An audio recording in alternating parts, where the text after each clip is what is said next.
بسم اللہ الرحمن الرحیم الحمدللہ رب العالمین والصلاة والسلام علی سید الانبیاء والمرسلین وعلی آلہ واصحابہ اجمعین اما بعد۔ عزیز طلباء کرام، ہم نے گزشتہ سبق کے اندر مرفوعات کی پہلی قسم فاعل کی تعریف اور اس کے کچھ احکام پڑھے۔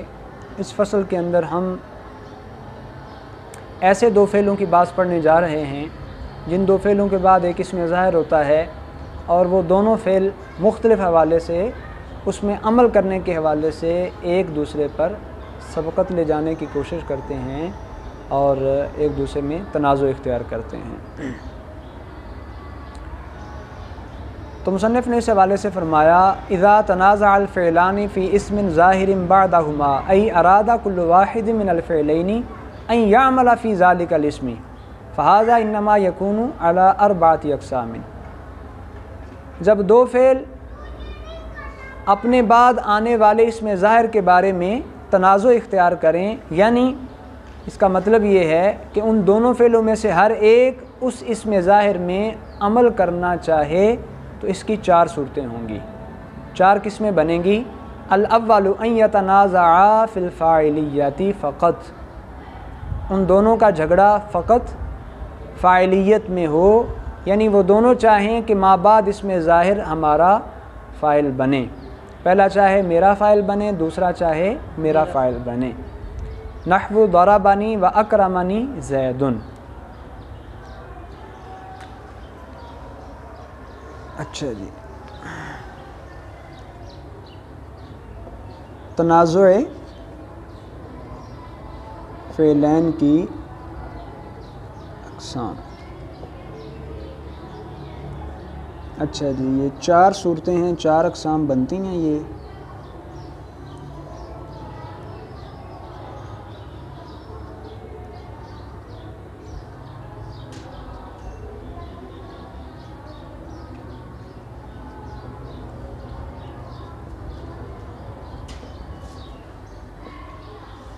فقط فاعلیت میں تنازع ہو، جیسے ضربنی و اکرمنی۔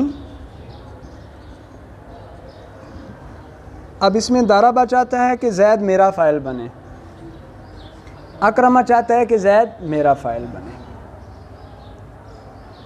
دوسری صورت الثانی ان یتنازعا فی المفعولیت فقط نحو ضربت و اکرمت زیدا، کہ دونوں فقط مفعولیت میں جھگڑا کریں۔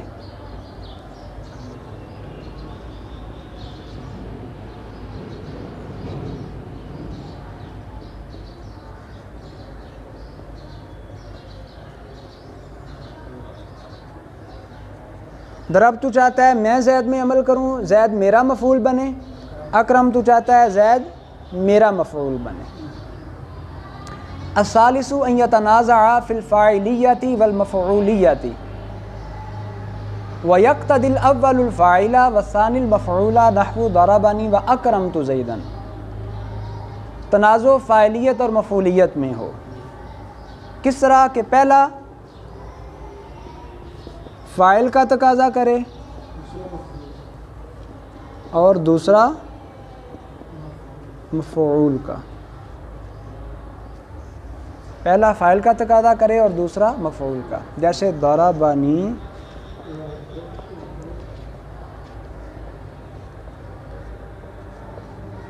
ضربہ چاہتا ہے زید میرا فاعل بنے، اکرمت چاہتا ہے زید میرا مفعول بنے، تو پہلا جو ہے فاعل کا تقاضا کر رہا ہے، دوسرا مفعول کا۔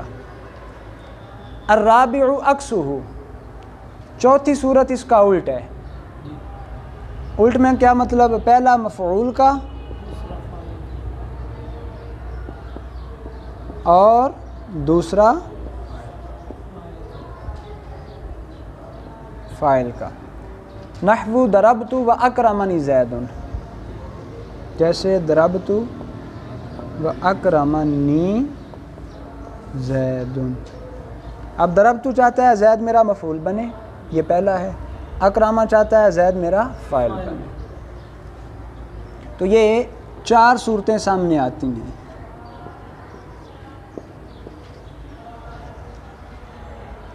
اچھا، اب اس کی تفصیل کیا ہوگی؟ اور کیا اس میں دونوں فعلوں کو عمل دینا جائز ہے جائز نہیں؟ اس حوالے سے نحویوں کا موقف کیا ہے؟ اس کی کچھ تفصیل مصنف نے ذکر کی، فرمایا وَاعْلَمْ أَنَّ فِي جَمِيعِ هَذِهِ الْأَقْسَامِ يَجُوزُ إِعْمَالُ الْفِعْلِ الْأَوَّلِ وَإِعْمَالُ الْفِعْلِ الثَّانِي خِلَافًا لِلْفَرَّاءِ فِي السُّورَةِ الْأُولَى وَالثَّالِثَةِ أَنْ يُعْمَلَ الثَّانِي۔ اچھا جی، ان تمام اقسام کے اندر پہلے فعل کو عمل دینا بھی جائز ہے چاروں میں، اور دوسرے کو عمل دینا بھی جائز ہے چاروں میں۔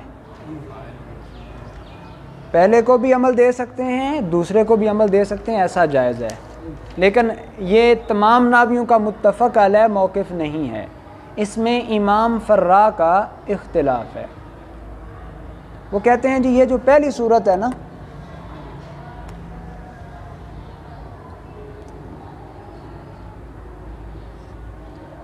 اور یہ جائز نہیں ہے۔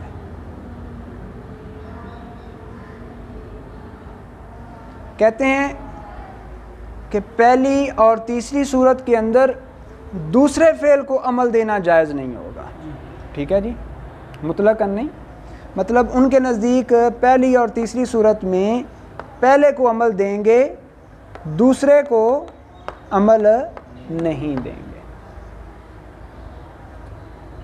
کیوں جی؟ وَدَلِيلُهُ لُزُومُ أَحَدِ الْأَمْرَيْنِ اما حذف الفاعل او الادمار قبل الذکر وکلاہما محظوران۔ ان کی دلیل یہ ہے، دیکھیں جی، اگر ہم پہلی صورت کے اندر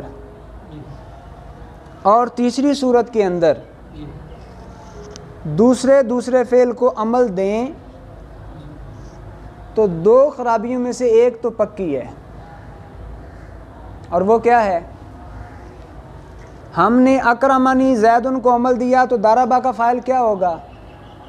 ضمیر۔ کیا ہوگا؟ ضمیر، اور اس ضمیر کا مرجع زید ہے، اور زید کا تو پہلے ذکر ہی نہیں ہوا، تو جب تک پہلے ذکر نہ ہو ضمیر تو لے کے ہی نہیں آتے، تو اس میں اضمار قبل ذکر لازم آئے گا، جو کہ جائز نہیں ہے۔ اس لیے یہاں پہلے فعل کو عمل دیں گے، دوسرے کو عمل نہیں دیں گے، دوسرے کو عمل دینا جائز نہیں ہوگا۔ تیسری صورت میں کیوں ناجائز ہے؟ اس میں کہتے ہیں دیکھیں یہاں بھی وہی سیم صورتحال ہے۔ اگر ہم اکرمتو کا زید کو مفعول بناتے ہیں تو ضربہ میں کیا لازم آئے گا؟ فاعل ضمیر مانے، اور اضمار قبل ذکر ہے، پہلے تو زید کا ذکر ہوا ہی نہیں ہے کہ ضمیر اس کی طرف لوٹے، تو ادھر بھی اضمار قبل ذکر لازم آئے گا، ادھر بھی اضمار قبل ذکر لازم آئے گا۔ اچھا چلیں مان لیں جی اضمار قبل ذکر یہاں نہیں ہے، یہ کہیں جی فاعل کو معذوف مان لیتے ہیں، تو معذوف بھی ماننا یہ بھی امر ممنوع ہے۔ کہا جائے جی ضربہ کا فاعل معذوف ہے، ادھر بھی ضربہ کا فاعل معذوف ہے، ٹھیک ہے جی، زید اکرمہ کا فاعل ہو گیا، زید اکرمتو کا مفعول ہو گیا، تو ضربہ کا فاعل دونوں جگہ کیا ہے جی؟ وہ معذوف ہے۔ وہ کہتے ہیں یہ بھی امر ممنوع ہے۔ اس لیے پہلی اور تیسری صورت میں امام فرا کے نزدیک دوسرے فعل کو عمل دینا ناجائز ہے، درست نہیں ہے۔ وہذا فی الجواز، ان کا یہ جو اختلاف ہے امر جواز میں ہے، تو ان کا موقف سامنے آ گیا۔ ان کے علاوہ جو باقی نحات ہے، نحوی ہیں، بالخصوص بصرہ کے رہنے والے اور کوفہ کے رہنے والے، بصری اور کوفی، ان کے نزدیک چاروں صورتوں میں دونوں فعلوں کو عمل دینا جائز ہے، دے سکتے ہیں، کوئی اس میں ممانعت نہیں ہے۔ لیکن ان میں پھر اس حوالے سے اختلاف ہے کہ بہتر کسے عمل دیا جائے، پہلے کو عمل دینا بہتر ہے یا دوسرے کو عمل دینا؟ تو مصنف نے اس کی تفصیل بیان کی، وَأَمَّا الْاخْتِيَارُ فَفِيهِ خِلَافُ الْبِصْرِيِّينَ فَإِنَّهُمْ يَخْتَارُونَ إِعْمَالَ الْفِعْلِ الثَّانِي اعتباراً للقرب والجوار۔ والکوفیون یختارون اعمال الفعل الاول مراعاتا للتقدیم والاستحقاق۔ ان چاروں صورتوں کے اندر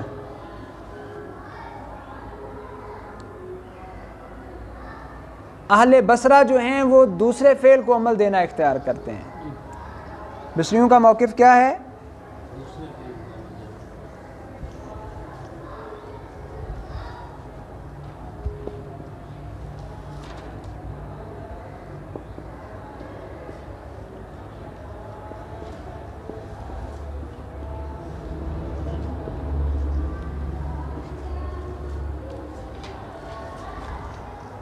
بصری کیا کہتے ہیں جی؟ دوسرے کو عمل دینا بہتر ہے، جبکہ کوفی کہتے ہیں پہلے کو عمل دینا بہتر ہے۔ اب ان کی دلیل کیا ہے؟ بصریوں کی دلیل یہ ہے، دیکھیں جی یہ جو دوسرا فعل ہے نا، یہ کیا ہے؟ ما بعد اس میں ظاہر کے قریب ہے، اس کے پڑوس میں واقع ہے، ٹھیک ہے جی؟ تو چونکہ قریب ہے، پڑوس میں بھی واقع ہے، اس لیے یہ زیادہ حق رکھتا ہے کہ اسے عامل مانا جائے۔ کوفی کہتے ہیں جی پہلے کو عمل دیں گے۔ ان کی دلیل کیا ہے؟